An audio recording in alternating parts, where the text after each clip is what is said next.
Oh, look at her, she's right there. She's dancing.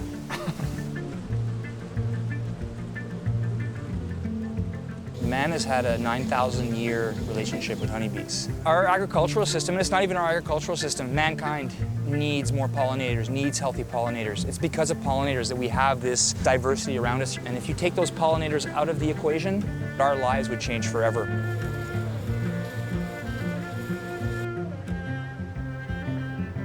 One of the things that impressed me the most through beekeeping is realizing the parallels between the way soil works and the way a beehive works. You got all this bacteria, fungi, nematodes in the soil.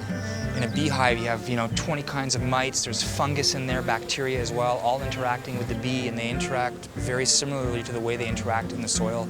There's parallels there that you can learn from each side, and I think my 8 years of farming, it was prepping me to understand how a hive works.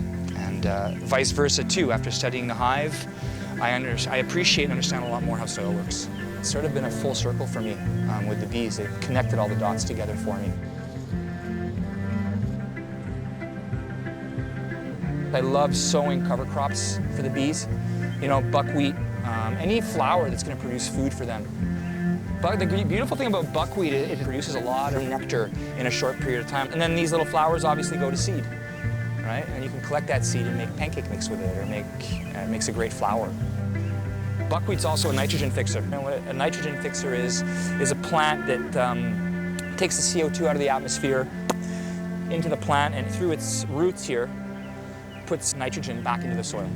And at the same time, you're feeding a bunch of pollinators. And because they're all in here pollinating too, these seeds are going to be stronger because they're getting pollinated so many times. The seed you get off this crop is going to be, I think, healthier. I mean, you can have the richest soil you want, but a lot of these plants, doesn't matter. Unless there's a pollinator involved, you're not going to get that food product that you're after. Mother Nature is not a monocrop. It's always a diversity going on, and that's the key thing here that I think we've lost track of a little bit. Anybody that brings bees into their garden, for example, will notice the health of their gardens will increase. The honeybee creates stronger seed and stronger genetics. She's going to come land on this flower, pollinate it, come over here and pollinate this one, pollinate this one, pollinate this one, but she's moved pollen around these 4 flowers and mixed it all up, and it's created genetic diversity. And she's doing it all.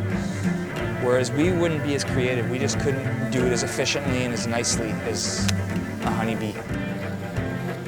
We think as humans that we make natural processes better, but I think over time we've proven that we actually make them worse and less efficient.